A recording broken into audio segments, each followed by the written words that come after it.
Pisces, Sun, Moon, Rising, Venus, Signs, Cross Watchers. Monthly reading po ninyo, April 2026. Or kung kailan makarating sa itong reading ko. Timeless naman lahat yan. Ha? Tingnan na natin ano yung mga paparating, mga dapat malaman.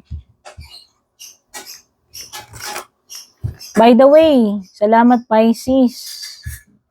Kung tatapusin mong panoorin itong reading ko.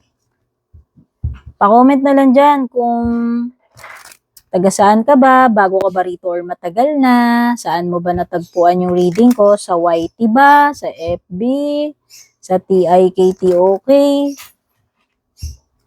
Okay? At kung matagal ka ba na ba rito or bago pa lang, yan. At syempre kung nakaka-relate ka, comment mo na lang dyan. Kunin nyo lang kung ano yung nagre-resonate sa situation nyo. Ano yung sa tingin ninyo makakatulong. Yun na lang ang i-apply ninyo. Kung ano man yung applicable lang. Okay? So, babanggitin ko ano yung mga numbers na makikita ko sa cards. Bahala na kayong tignan kung anong meaning niyan. Or kung ano man yung gusto nyo paggamitan yung mga numbers na yan. Baka may significance sa inyo, sa situation ninyo. Babanggitin ko rin kung ano yung mga signs na lumalabas sa cards. Pero hindi naman ibig sabihin nun, kung ano lang yung mga sign na lumitaw dito, yun lang yung, mag-a-apply sa situation ninyo. Baka lang mayroong kaugnayan. Okay, may number 11, 39, 33, 15, number 3, number 10, number 1, number 8, and number 2. Again, kung meron mang 2 uli. So, may dalawang 2. Mga zodiac sign na nandito, pwedeng may Taurus, Libra, or any sign, merong may pagka-intuitive, meron ding Leo, Taurus, Virgo, or Capricorn.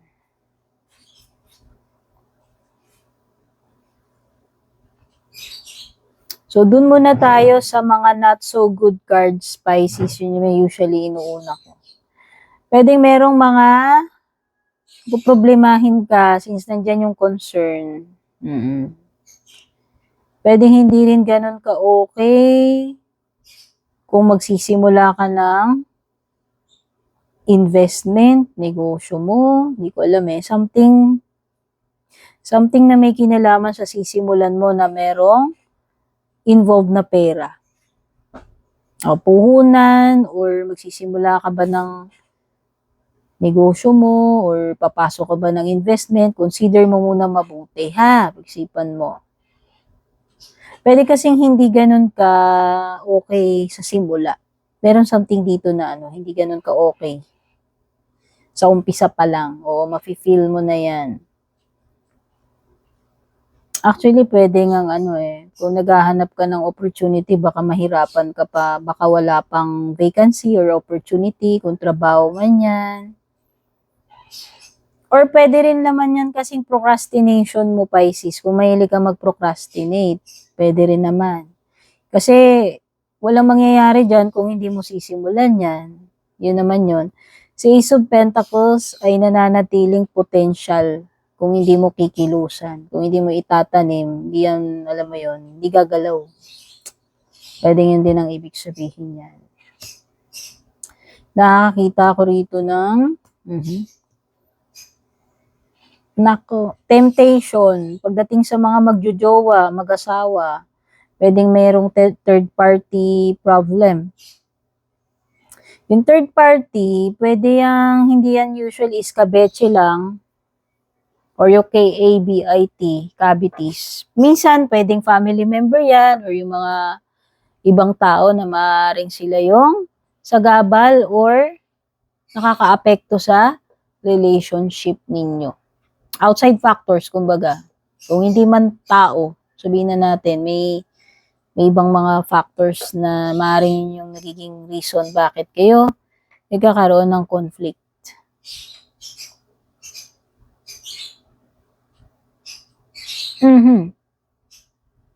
Something about collaboration really. Baliktad yung Three of Pentacles mo, baliktad ang Ace. Kung ako tatanungin, parang hindi good na mag-invest ka rito or pasukin mo yan. Baka kasi hindi, ewan ko, baka hindi mag-work yung partnership or collaboration.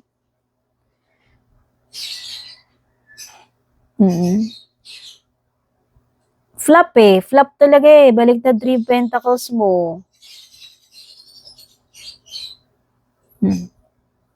Something about a project. Joint project ito.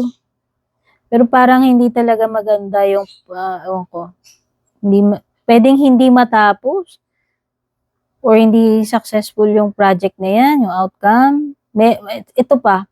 Tungkol sa procrastination na binabanggit ko, may mga bagay na sisimulan tapos hindi matatapos. Pisces. Yun, sa pa yun.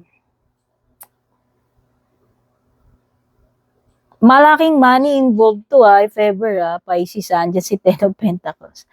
Malaking pera yan. Naku, kaya kung laki ng ininvest mo dyan, laki ng naging malaking project yan, ako. Tapos alam mo yun, hindi mag-work, hindi matapos, hindi maging successful, masakit nga naman yan. Di ba? Oo.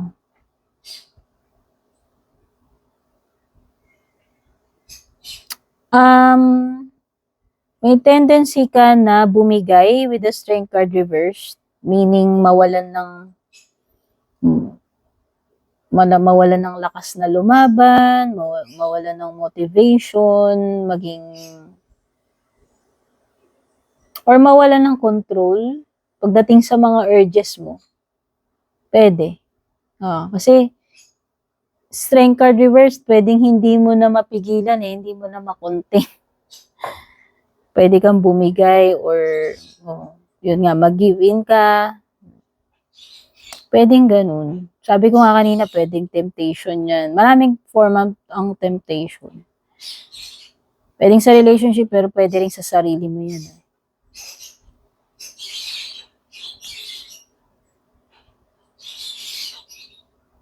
Ano pa? Pero, parang makakachamba ka in a way. Kasi meron kang, sudden wealth. Pwedeng windfall, yun nga, pagkapanalo, makachamba ka. Sabihin natin, makachamba, swertihin. Alam mo yun?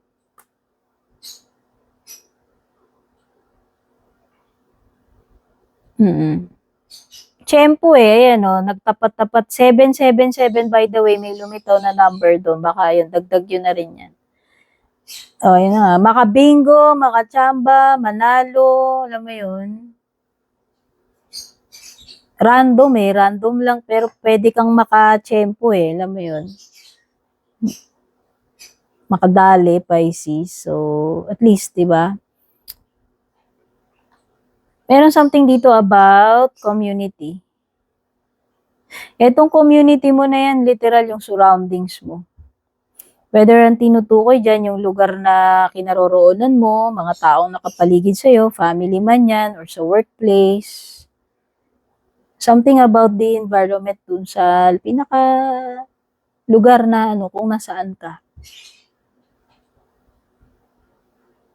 Pwedeng nandun yung problema kasi parang may concern doon.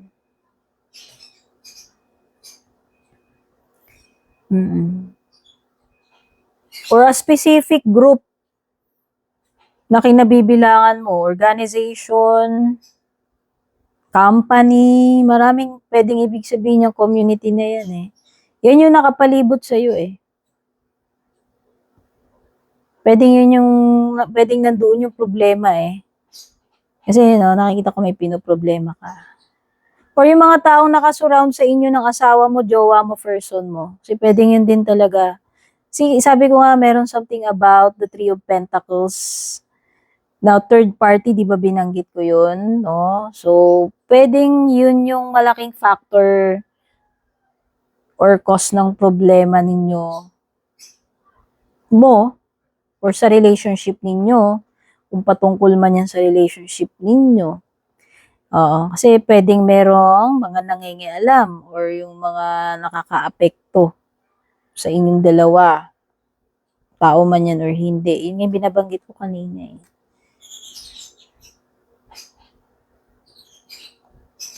Siguro gamitin mo yung intuition mo rin sa payong advice, Pisces.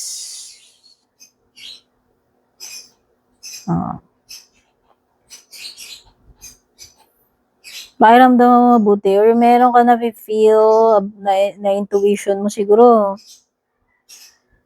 Consider mo yung intuition mo. Merong person dito na pwedeng meron siyang tinatago, sinisikreto, or meron siyang nananahimik, pwede rin. Nananahimik, hindi sinasabi. Tingnan pa natin yung iba pang cards. Tumalsik, kunin na natin yan. Dealings or relationship with a younger person. Di ko nalalagyan ng gender para sa lahat yan. Hindi sinabi ko romantic or what sa younger person. Taking a vacation, whether physically or mentally itong vacation mo, Pisces. Oh. Kung masyado ka ng stress, baka kailangan mo mag-aliw-aliw, bakasyon ka muna, time out ka muna dyan sa ginagawa mo. Okay? Importante na minsan mag-lie low muna tayo, magpahinga, di ba? Fox.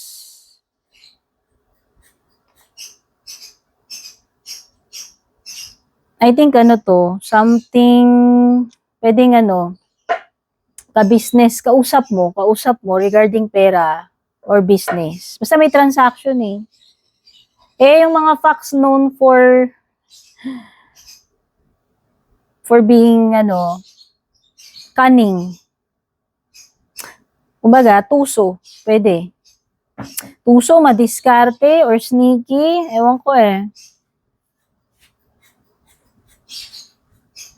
Kung ikaw yan, ina-advise ka, kailangan, parang sinasabi sa'yo, kailangan maging maging madiskarte ka or wise ka dyan. Paano ko ba sasabihin? Magulang? Pangit naman yung word na magulang. Sabihin na natin, maging madiskarte ka na lang or maging matalino ka doon sa pakikipag-negotiate, sabihin na natin. Or maybe yun yung person na makakadeal mo, pwedeng ganun yun, wais, no? Hand, ito ay either makaka-receive ka ng assistance or guidance or pwedeng ikaw yung makakapag-reach out doon sa person na nangangailangan ng assistance or guidance. Merong someone in need eh. Whether ikaw yun or ikaw yung makakatulong doon sa person na yun. Okay? Godspeed, babush.